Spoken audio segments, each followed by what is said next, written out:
Hello बच्चों, मेरा नाम है मोहित और आपका स्वागत हमारे यूट्यूब चैनल हिस्ट्री चैंपियन में। तो जैसा कि आप जानते हो, आपका जो पेपर होने वाला है वर्ल्ड ज्योग्राफी का, विश्व का भूगोल, विश्व के भूगोल से संबंधित आपके सामने जो पेपर होगा उससे संबंधित अपन कंप्लीट रिवीजन करने वाले हैं, जिसमें अपन सबसे पहले देखेंगे यूनिट फर्स्ट को, जिसमें से अपन देखने वाले हैं सबसे पहले यूनिट नंबर फर्स्ट को अपन,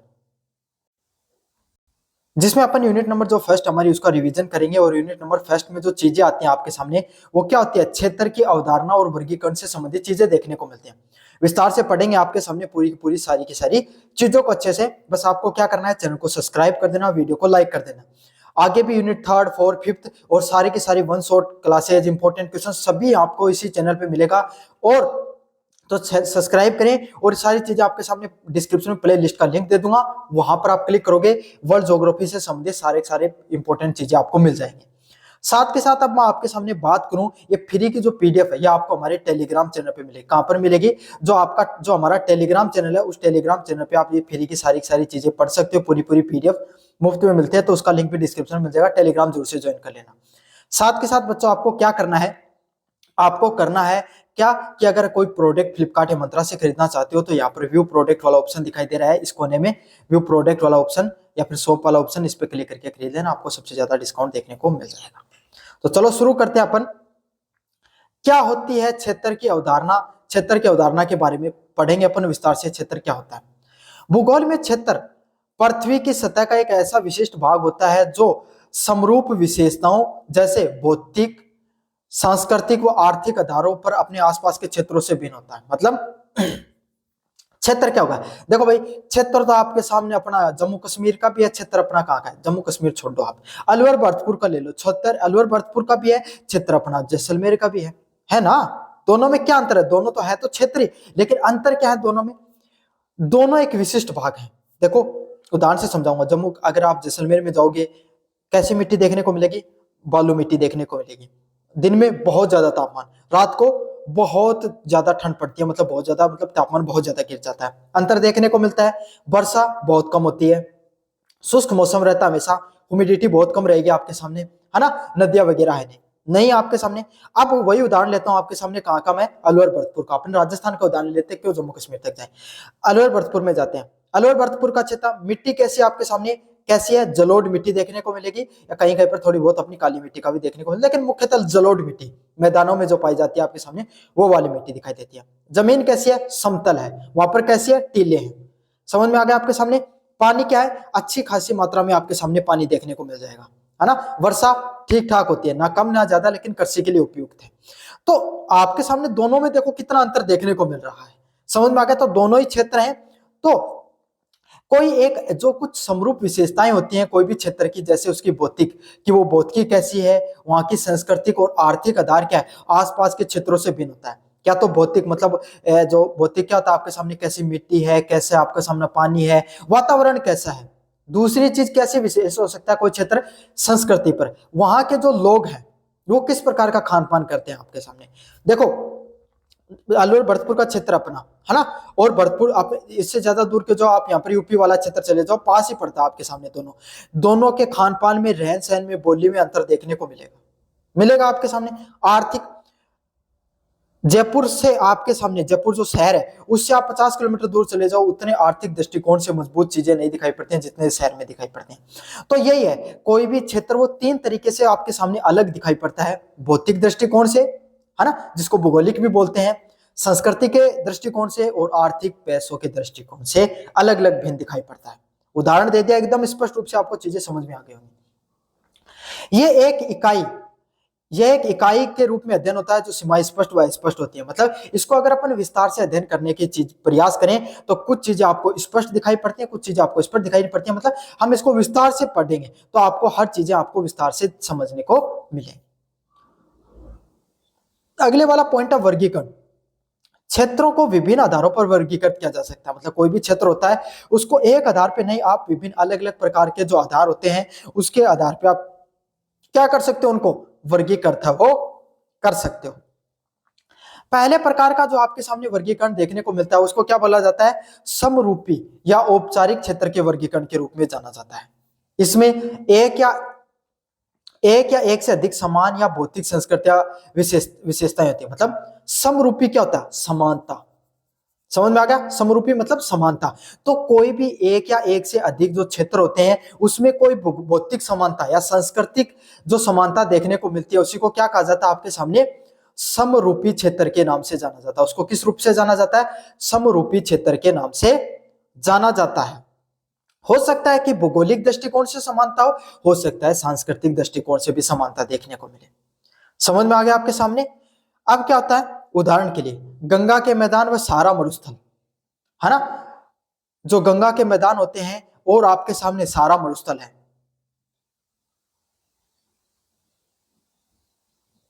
अब गंगा के जो आपके सामने मैदान है, गंगा के मैदानों की बात करें तो गंगा के मैदान जो आपके सामने यूपी में है, वहीं आप अगर बिहार में चले जाओ तो गंगा के मैदान समान दिखाई पड़ते हैं, समान स्थल करती होंगी। वही हरियाणा में भी दिखाई पड़ेंगे, वही पंजाब की भूमि आपको दिखाई पड़ती है।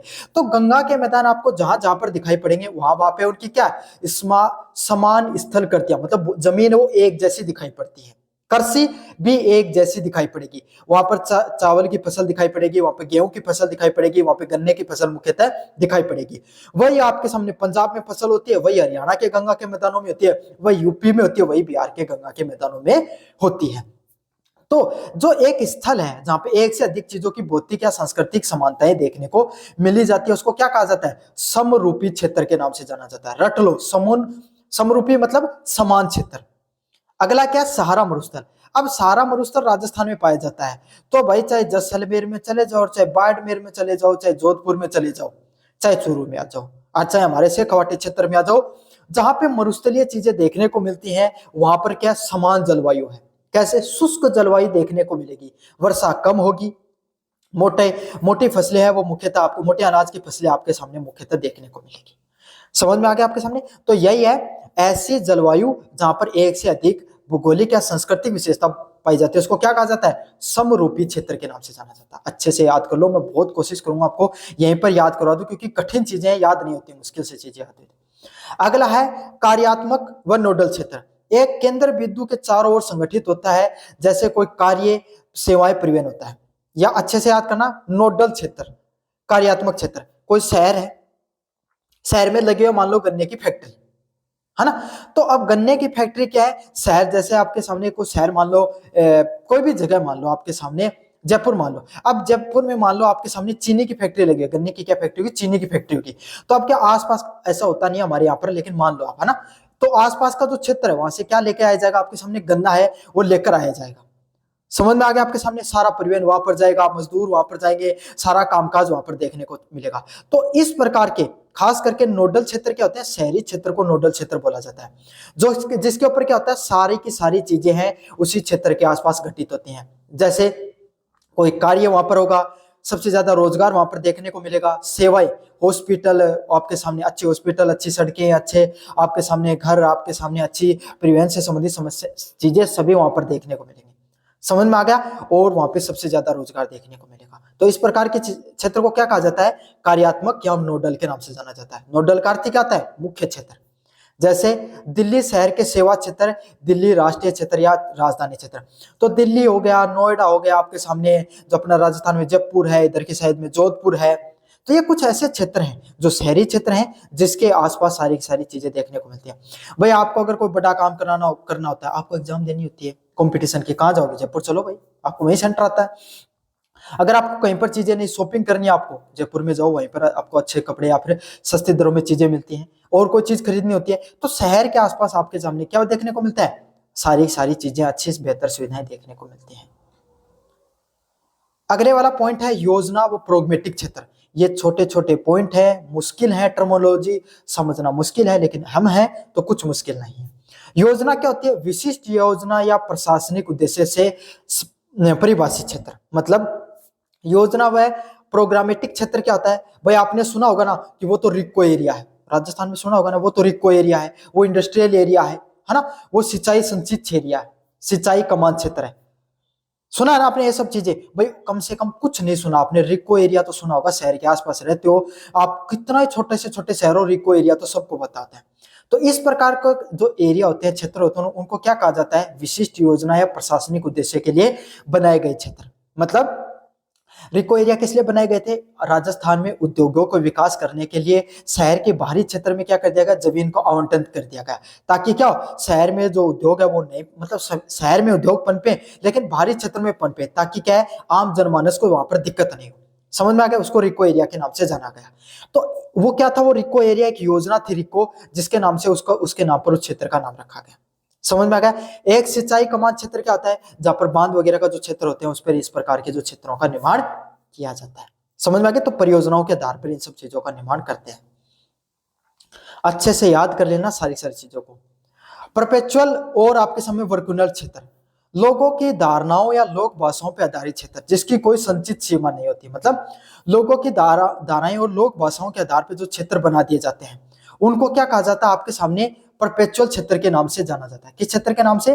परपेचुअल क्षेत्र या वर्कुनल क्षेत्र के नाम से जाना जाता है। मतलब लोग क्या करते हैं भाई, लोग जैसे जिस प्रकार की संस्कृति से रहते हैं, जिस प्रकार की भाषा बोलते हैं, जिस प्रकार के उनके व्यंजन है, और उन्हीं सब चीजों को देखकर आपके सामने क्या एक उनका उद्देश्य बन जाता है। जैसे राजस्थान के मारवाड़ी लोग क्या करते थे, आपके सामने व्यापार के लिए जाने जाते हैं, तो क्या कहा जाता है, राजस्थान का कोई भी व्यक्ति है राजस्थान से बाहर जाके बसेगा तो क्या कहेंगे, भाई वो तो मारवाड़ी है।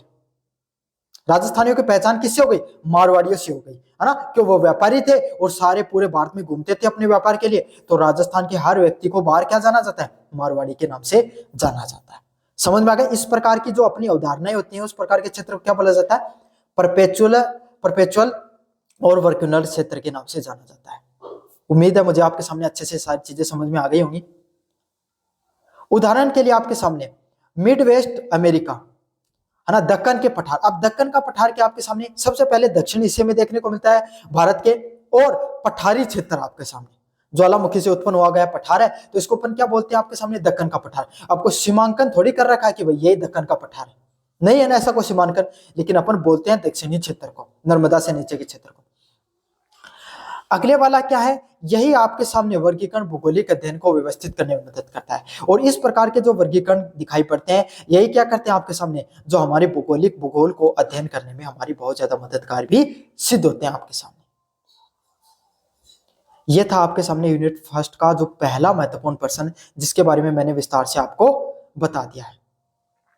अब पढ़ेंगे अगले नंबर प्रश्न की तरफ। विश्व की प्रमुख जलवायु क्षेत्र के नाम लिखिए, इनकी विशेषताओं की विवेचना कीजिए। मतलब पूरी दुनिया में कौन कौन से प्रमुख जलवायु क्षेत्र दिखाई पड़ते हैं उसके बारे में बताना आपको, और उनकी विशेषताओं के बारे में आपको विस्तार से बताना है।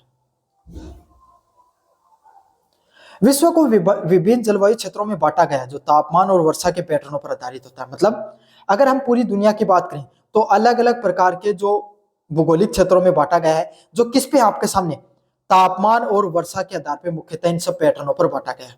समझ में आ गया ना? कोपियन के द्वारा मुख्यतः आपके सामने जलवायु का क्या किया गया, वर्गीकरण किया गया है, और किसके आधार पे है, तापमान वर्षा के आधार पे, जलवायु के आधार पे इनको मुख्यतः किया गया है इनका वर्गीकरण। अगले वाला है भूमध्य रेखीय व उष्ण कटिबंधीय वर्षावन, इक्वेटोरियल व ट्रॉपिकल रेन फॉरेस्ट। कहां, नाम से पता चल रहा है आपको, भूमध्य क्षेत्र के बारे में अपन बात करेंगे, और वहां पर कैसे पाए जाते हैं, उष्ण कटिबंधीय जो वर्षावन है वो आपके सामने देखने को मिलते हैं। कैसा क्षेत्र आपके सामने, भूमध्य व उष्ण कटिबंधीय क्षेत्र, भूमध्य रेखा के पास। कहां मिलता है क्षेत्र आपके सामने, भूमध्य रेखा के पास आपके सामने ये क्षेत्र है वो मुख्यतः देखने को मिलता है। क्या विशेषता है भाई इस क्षेत्र की आपके सामने, विशेषता है वर्ष भर उच्च तापमान रहना, अत्यधिक वर्षा होना व कोई भी शुष्क मौसम नहीं होना। मतलब आपके सामने इस मौसम की क्या विशेषताएं होती हैं, पूरे साल भर आपके सामने तापमान है वो उच्च दिखाई पड़ता है, मतलब बहुत ज्यादा तापमान दिखाई पड़ता है। अत्यधिक वर्षा होती है, बहुत ज्यादा क्या होती है, वर्षा भी होती रहती है इस क्षेत्र में। क्या होगा आपके सामने, बहुत ज्यादा तापमान होता ना तो क्या होती है, बरसात हुई, तुरंत क्या होगा, पानी इवेपोरेट होकर उठ गया आपके सामने, उड़ते क्या हुआ, और वहां पर ह्यूमिडिटी बहुत ज्यादा दिखाई पड़ती है। क्यों? क्योंकि तुरंत पानी क्या था, इवेपोरेट होता रहता है। इवेपोरेट हुआ, ऊपर गए, उसके बादल बने, और आपको लग रहा थोड़ी देर पहले धूप थी, अचानक से बारिश आ गई। इस प्रकार की जलवायु देखने को मिलती है। मतलब एकदम धूप थी, अचानक से बादल छाए, बारिश हो गई, फिर धूप खिल गई थोड़ी देर बाद में। थोड़ी देर बाद में आपने देखा बहुत जोर की मूसलाधार बारिश हो गई। तो इस प्रकार का मौसम दिखाई देता है। तापमान ऊंचा रहेगा हर समय, कोई शुष्क मौसम नहीं रहता, मतलब कैसा मौसम रहता है आपके सामने, एकदम ह्यूमिडिटी से भरपूर रहता है आपके सामने, आर्द्रता बहुत ज्यादा देखने को मिलती है और वर्षा भी बहुत ज्यादा होती रहती है। तापमान के सामने वो वापस क्या, वो इवेपोरेशन होता रहता है उसमें से। अब क्या होगा भाई, पूरे साल भर अच्छी बारिश होती रहेगी, तो इससे क्या हो जाएंगे आपके सामने, जंगल भी देखने को मिल जाएगी, अच्छे जंगल होंगे भाई। पूरे साल बारिश होगी तो घने वनों का निर्माण हो जाएगा और सदाबहार अपने आप ही रहेंगे। क्यों? क्योंकि बरसात होती रहती है। उदाहरणों से हर चीजों को समझाने का प्रयास कर रहा हूं, ट्रिक से याद करो। सबसे पहले क्या, भूमध्य क्षेत्र, भूमध्य क्षेत्र होता ना, है ना, वो कैसा क्षेत्र होता है जहां पे सबसे ज्यादा तापमान रहता है। भूमध्य क्षेत्र को तो ये स्थान तो याद रखे लोगों, भूमध्य के पास तापमान कैसा, बहुत ज्यादा उच्च तापमान है। बस इतना याद करना है कि भूमध्य क्षेत्र पे बहुत ज्यादा तापमान रहता है। क्यों रहता है ये भी बता देता हूं। ये पूरी पृथ्वी अपनी, इसके बीच की रेखा को भूमध्य बोला जाता है। सूरज की किरणें साफ सीधी पड़ती हैं एकदम, समझ में आ गया ना। अब कोई चीज सीधी पड़ेगी तो क्या होगा, सबसे ज्यादा तापमान देखने को मिलेगा। अब कोई भी जगह, एक पानी का गिलास है, पानी का गिलास है, उस पर सीधी किरणें पड़ रही है ना, एक तो क्या हो जाएगा, उस पानी का गिलास आपने क्या कर रखा है, एक बक्से में रख रखा है और वहां पे सीधी तेज रोशनी गिर रही हो, तो पानी क्या हो जाएगा, गर्म होगा और इवेपोरेट होगा, फिर उसके बदल बनेंगे, कंडेंसेशन होगा, फिर बरसात हो जाएगी। तो क्या हो जाएगा आपके सामने, सबसे ज्यादा बरसात देखने को मिलेगी। तापमान उच्च है, आर्द्रता, क्यों? क्योंकि बार बार बारिश हो रही है और बार बार ताप क्या हो रहा है आपके सामने, जो इवेपोरेशन हो रहा है, तो क्या हो जाएगा, इससे आपके सामने आर्द्रता दिखाई पड़ेगी। अच्छा, बरसात हो रही है तो वन कैसे उगेंगे, घने उगेंगे, और कैसा होगा, सदाबहार वन देखने को मिलेंगे। समझ में आ गए सारे सारे कॉन्सेप्ट अच्छे से, एकदम उदाहरणों से, एकदम जीवित तरीके से मैं आपको हर चीज समझाने का प्रयास करता हूं। उष्ण कटिबंधीय सवाना वन, उष्ण कटिबंधीय सवाना क्षेत्र कैसा होता है, भूमध्य क्षेत्र से दूर, मतलब जो भूमध्य क्षेत्र होता है ना, उससे थोड़ा सा दूर जाओगे तब कैसा देखने को मिलता है आपके सामने, उष्ण कटिबंधीय सवाना क्षेत्र देखने को मिलता है। अच्छा, इस क्षेत्र में क्या है, यह क्षेत्र आपके सामने भूमध्य रेखा से थोड़ा, मतलब यहाँ के आसपास के tropic of cancer, cancer tropic of capricorn के आसपास देखने को मिलता है, उसका बीच का क्षेत्र होता है। तो यहाँ पर क्या, तापमान तो अभी भी उच्च देखने को मिलता है। क्यों? क्योंकि गर्मियों में यहाँ पर सीधी धूप वो पड़ती है। समझ में आ गया। लेकिन शुष्क और आर्द्र मौसम दोनों दिखाई पड़ता है। कैसे क्यों दिखाई पड़ता है शुष्क और आर्द्र मौसम यहाँ पर, इसीलिए दिखाई पड़ता है क्यों, बरसात है, बारिश है, बरसात है, वो कैसी होती है, फिक्स समय पर होती है। समझ में आ गया, मतलब जब धूप पड़ेगी तब उसके बाद में बरसात देखने को मिलती है, बाकी का समय शुष्क दिखाई पड़ता है। और अगला क्या है, लंबी घास के मैदान। अब क्या है, तापमान ठीक ठाक है, समझ में आ गया, खाली जमीन पड़ी हुई है बहुत ज्यादा आपके सामने, तापमान अच्छा है, बारिश भी हो जाती है समय पर, धूप भी खिल जाती है, वातावरण एकदम क्या है, अनुकूलित है। तो कैसा क्या उगेगा, बड़े बड़े मैदानों में क्या उग जाती है, घास उग जाती है, इसलिए क्या बोला जाता है उनको, उष्ण कटिबंधीय सवाना वन के नाम से जाना जाता है। समझ में आ गया। बिखरे हुए पेड़ दिखाई पड़ते हैं, दूर दूर होंगे आपके घास के मैदानों में, दूर दूर पेड़ भी दिखाई पड़ जाते हैं। क्लियर हो गई सारी चीजें। अगला क्षेत्र आपके सामने मरुस्थलीय क्षेत्र। अच्छा, मरुस्थलीय क्षेत्र में आपको बताने की जरूरत नहीं होती, उष्ण कटिबंधीय उच्च दाब का क्षेत्र होता है, जहां पर वहां पर ये सब दिखाई पड़ते हैं।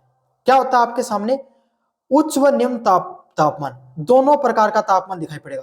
दिन में गर्मी पड़ेगी, बालू मिट्टी या फिर बलुई मिट्टी ऐसे मुख्यतः पाई जाती है, जो क्या होती है आपके सामने, जिससे तापमान है वो दिन में वो बहुत जल्दी गर्म हो जाती है आपके सामने। मिट्टी आप सबको पता है, मिट्टी का सिद्धांत बहुत जल्दी गर्म होगी, बहुत जल्दी ठंडी होगी। तो मिट्टी मिट्टी है तो क्या होगी, बहुत जल्दी गर्म हो जाती है दिन में, तो उच्च तापमान देखने को मिलेगा। जैसे ठंड होती है तो बहुत जल्दी ठंडी भी हो जाती है, तो रात का तापमान बहुत कम भी दिखाई पड़ता है। समझ में आ गया आपके सामने। तो उच्च तापमान भी है और आपके सामने निम्न तापमान, दोनों का दोनों तापमान भी दिखाई पड़ते हैं। अगला क्या, बहुत कम वर्षा भी होती है। साथ के साथ क्या दिखाई पड़ता है, बरसात की बात करें, बारिश की बात करें, बहुत कम वर्षा दिखाई पड़ती है। समझ में आ गया आपके सामने। क्यों? क्योंकि भैया आपके सामने जो यहाँ पर क्या होता है, पानी होता नहीं, तो इवेपोरेशन होगा नहीं, इवेपोरेशन होगा नहीं तो क्या होगा, बरसात कहां से होगी आपके सामने, तो बरसात बहुत कम दिखाई पड़ती है। शुष्क वनस्पतीय क्षेत्र दिखाई पड़ते हैं। और क्या होगा आपके सामने, वनस्पति कैसी होगी भाई, एक बात बताओ, कोई पेड़ है उसको पानी नहीं लग पा रहा है तो आपके सामने वो हरा भरा कैसे रह पाएगा, शुष्क रहेगा।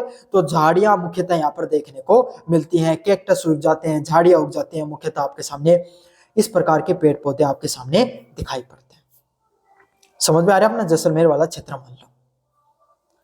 अगला क्या है, अगला क्षेत्र क्या, भूमध्य सागरीय क्षेत्र। महाद्वीपों के तट, पश्चिमी तट, जो पश्चिमी ये वाला तट होता है ना कोई भी, इसको बोला जाता है भूमध्य सागरीय क्षेत्र, मेडिटेरियन सी, है ना। महाद्वीपों के पश्चिमी तट जो 30 से 45 अक्षांश पे आपके सामने मौजूद है। किस प्रकार की विशेषताएं आपके सामने इनकी? गर्म, शुष्क, गर्म एक मिनट तापमान एकदम गर्म दिखाई पड़ेगा, शुष्क ग्रीष्म काल होगा, मतलब एकदम क्या होगा आपके सामने ठंडा। शुष्क मतलब एकदम सूखा ग्रीष्म काल, गर्मियों में कोई बरसात नहीं दिखाई पड़ती है। समझ में आ गया आपके सामने। और सर्दियां कैसी? आंध्र सर्दियां दिखाई पड़ती है, मतलब यहाँ पे सर्दियों में बरसात दिखाई पड़ती है। राजस्थान, अपने राजस्थान के क्षेत्र में या उत्तर भारत के क्षेत्र में आपके सामने सर्दियों में बरसात होती है, जिसको माउट के नाम से जाना जाता है। राजस्थान के क्षेत्र में देखा होगा ना भाई, आपने कहा कि चना और गेहूं तो जल्दी ठीक होगा जब माउट होगी, है ना, सुना ना आपने। तो ये जो मावट होती है क्यों होती है? क्योंकि जो मेडिटेरियन भूमध्य सागर है, वहां से जो हवाएं वो बादल यहाँ तक आते हैं, इस वजह से यहाँ पर क्या दिखाई पड़ती है? बारिश होती है। तो भूमध्य क्षेत्र पे क्या होता है भाई, अपने क्षेत्र, अपना यहाँ पर जो उत्तर भारत का क्षेत्र है, यहाँ पर गर्मियों में बरसात होती है और सर्दियां शुष्क रहती है मुख्यतः, है ना, एक आध माउट होती है बस। तमिलनाडु में उल्टा है, गर्मियों में आपके सामने क्या रहेगी? शुष्क रहेंगी, सर्दियों में बरसात होगी। और वही चीज भूमध्य सागर पे भी देखने को मिलती है, गर्मियां शुष्क रहती है, सर्दियों में बरसात होती है। और कैसे प्रकार के वन दिखाई पड़ते हैं? खट्टे फल, जैतून जैसे जो फल हैं या आपके सामने जो पेड़ हैं वो दिखाई पड़ते हैं। समझ में आगे सामने, फलों की आपके सामने मुख्यतः खेती दिखाई पड़ती है। अगले वाले की बात करें आपके सामने, शीतोष्ण घास के मैदान। शीतोष्ण आपको पता चल गया, ट्रॉपिकल ग्रासलैंड। महाद्वीपों के आंतरिक भाग, बीच का क्षेत्र होता है, कोई भी महाद्वीप है उसके जो बीच का क्षेत्र होता है उसी को क्या बोला जाता है? शीतोष्ण घास के मैदान के नाम से जाना जाता है। मध्य अक्षांशों में पाए जाते हैं। क्या होता है यहाँ पर आपके सामने? चरम तापमान, बहुत अधिक तापमान, गर्मियों में बहुत अधिक तापमान, सर्दियों में बहुत कम तापमान। राजस्थान वाला क्षेत्र मान लो आप मुख्यतः। उत्तर भारत का जो क्षेत्र होता है उसमें यही दिखाई पड़ता है, बहुत ज्यादा तापमान गर्मियों में, सर्दियों में बहुत कम तापमान, मध्यम वर्षा, ठीक ठाक वर्षा होती है। और उत्तर भारत में आपके सामने ना तो बहुत अधिक वर्षा होती है ना बहुत कम वर्षा होती है, मध्यम दर्जे की वर्षा दिखाई पड़ती है। और खेती कौन सी होती है आपके सामने? गेहूं की मुख्यतः खेती दिखाई पड़ती है। क्यों? ठीक ठाक वर्षा होती है, नदियां यहाँ से बहती है, पानी की गेहूं की फसल को सबसे ज्यादा जरूरत होती है, तो गेहूं व चावल की फसल मुख्यतः दिखाई पड़ती है। तो शीतोष्ण घास के मैदान होते हैं, वहां चरम तापमान देखने को मिलेगा, मध्यम दर्जे की वर्षा होती है। और किसकी खेती देखने को मिलती है? गेहूं की खेती है वो मुख्यतः देखने को मिलती है आपके सामने। क्लियर हो गया आपके सामने सारी चीजें। अगला है टैगा व साइबेरियन क्षेत्र। कैसा क्षेत्र है? उत्तरी गोलार्ध के उच्च अक्षांश का क्षेत्र। साइबेरियन क्षेत्र, साइबेरियन क्षेत्र मुख्यतः आपके सामने उत्तरी गोलार्ध है, जो आपके सामने जो रशिया है, रूस देश है, उसके ऊपर के क्षेत्र होता है, उसको साइबेरियन क्षेत्र के नाम से जाना जाता है। एकमात्र ऐसा उत्तरी ध्रुव है वहां पर ये क्षेत्र है, जहां पे आपके सामने बहुत कम लोग रहते हैं आपके सामने। उत्तरी गोलार्ध के उच्च अक्षांश, जो रशिया उत्तरी गोलार्ध में उच्च अक्षांश है ना रशिया के पास, वहां पे आपके सामने देखने को मिलता है। लंबी ठंडी सर्दियां, बहुत ज्यादा, लगभग 7-8 महीने की सर्दियां यहाँ पर दिखाई पड़ती हैं। ठीक है, छोटी हल्की गर्मियां, गर्मियां आपके सामने इतनी ज्यादा अपने यहाँ पर गर्मी पड़ती है ऐसी गर्मियां नहीं पड़ती है। वहां पे आपके सामने जो तापमान है, तापमान मतलब उनके लिए -20 डिग्री में तापमान आ गया तो उनके लिए गर्मियां हैं। समझ में आ गया आपके सामने। और उनकी सर्दियां -60 डिग्री तक तापमान चला जाता है काफी बार, वो उनकी सर्दियां हैं। तो उनके लिए अपने वाली गर्मी नहीं है कि +40 डिग्री तापमान जा रहा है या +30 डिग्री तापमान जा रहा है, ये नहीं सर्दी गर्मियां उनके लिए। उनके लिए -20 डिग्री तापमान भी क्या है? गर्मियां ही है। समझ में आ गया। कोणधारी शंकुधारी आपके सामने वन दिखाई पड़ते हैं। क्यों भाई कोणधारी दिखाई पड़ते हैं? क्योंकि एक बात देखो, अपने पेड़ कैसे, राजस्थान में पेड़ कैसे होंगे आपके सामने? ऐसे वाले पेड़ दिखाई पड़ते हैं, ऐसे वाले पेड़ होंगे आपके सामने, ऐसे वाले पेड़ होते हैं ना, ऐसे वाले, है ना। ये ऐसा पेड़ है और उसके सामने ऐसी पत्तियां, ऐसे पेड़ होंगे। अब सोचो क्या हो रही है आपके सामने? बर्फ पड़ रही है, सारे पेड़ पे बर्फ ही बर्फ जमा हो जाएगी, तो पेड़ क्या हो जाएगा? टूट सकता है, पेड़ को नुकसान हो जाए। इसलिए कैसा, उस जलवायु के जो पेड़ है उन्होंने किस किस प्रकार से खुद को डाल लिया है? इस प्रकार से, जैसे बर्फ गिरती है वो फिसल फिसल कर नीचे गिरना शुरू हो जाती है। इसलिए कैसे वन पाए जाते हैं? कोणधारी वन के शंकुधारी, कोणधारी वन या शंकुधारी वन यहाँ पर पाए जाते हैं। अगले वाली कौन से? टुंड्रा। टुंड्रा क्षेत्र कौन सा होता है? जो अंटार्कटिका का जो क्षेत्र होता है, अंटार्कटिक क्षेत्र होते हैं, वहां पर कैसे प्रकार की आपके सामने जो चीजें पाई जाती हैं? अंटार्कटिका क्षेत्र में टुंड्रा आपके सामने जो हमारी जो जलवायु वो पाई जाती है। कैसी होती है ये? अब अंटार्कटिका से आपको क्या लगा भाई, अंटार्कटिका में कैसी जलवायु पाई जाएगी आपके सामने? ठंडी, अत्यधिक ठंडी सर्दियां, मतलब एकदम जापरिया समझ लो, 9-10 महीने आपके सामने सर्दियां देखने को मिलती है। जमी हुई मिट्टी, जिसको परमाफ्रॉस्ट के नाम से जाना जाता है। परमाफ्रॉस्ट क्या होता है? लगभग ये समझ लो कि जैसे अपन खुदाई भाई अपने बोरवेल कराई होगी, क्या निकलती है वहां पर? मिट्टी निकलती है। लेकिन वहां पर अगर बोरवेल करोगे तो यह समझ लो बर्फ के अलावा कुछ नहीं निकलेगा। जमीन तो बहुत ज्यादा नीचे दब गई है। यह समझ लो सदियों से आपके सामने जो बर्फ है वो जमती चली जाती है, उसको परमाफ्रॉस्ट के नाम से जाना जाता है। यहाँ पर कोई प्रकार के पेड़ पौधे नहीं उगाए दिखाई देंगे आपके सामने, कोई पेड़ पौधे ज्यादा नहीं उगते हैं, केवल काई उगती है, लाइकेन। ये क्या होता है काई और लाइकेन? तो आप जानते हो ना, जो शैवाल होते हैं ना आपके सामने, उनको बोला जाता है, वो उगती है। और छोटी छोटी बहुत कम झाड़ियां आपके सामने उगती हैं यहाँ पर। अगले वाला क्षेत्र कौन सा आपके सामने? उच्च भूमि पर्वतीय क्षेत्र। उच्च भूमि पर्वतीय क्षेत्र कौन सा? पहाड़ी क्षेत्र को उच्च भूमि पर्वतीय क्षेत्र बोलते हैं, जैसे नाम से पता चला आपके सामने। ऊंचाई के साथ तापमान और वनस्पतियों में परिवर्तन, मतलब जैसे जैसे ऊंचाई बढ़ती चली जाती है, तापमान में परिवर्तन और वनस्पतियों में भी परिवर्तन दिखाई देता है आपके सामने। ये जलवायु क्षेत्र ना होकर केवल प्राकृतिक वनस्पति को प्रभावित करते हैं। इसमें क्या होता है आपके सामने? सबसे नीचे तो थोड़े वन दिखाई देंगे, फिर आपके सामने थोड़ी झाड़ियां वगैरह, और फिर आपके सामने जो शंकुधारी वन है वो आपके सामने दिखाई पड़ते हैं। ये क्या होता है आपके सामने? प्राकृतिक वनस्पति को प्रभावित करते हैं, बल्कि मानव गतिविधियों और कृषि पैटर्न को भी निर्धारित करते हैं। आपके सामने यहाँ पर जो झूम खेती दिखाई पड़ती है, इस प्रकार की जो सीढ़ीदार खेतियां हैं वो मुख्यतः देखने को मिलती है। समझ में आ गया आपके सामने? बहुत विस्तार से मैंने हर चीज को आपको बताया है कि विश्व भर में किस प्रकार का जलवायु क्षेत्र पाया जाता है और उनकी क्या विशेषताएं होती हैं। विस्तार से अपन ने सारी सारी चीजों को समझा है। कैसा लगा वीडियो जरूर से बताना, चैनल को जरूर से सब्सक्राइब कर देना और अपने दोस्तों को जरूर से शेयर करना। धन्यवाद।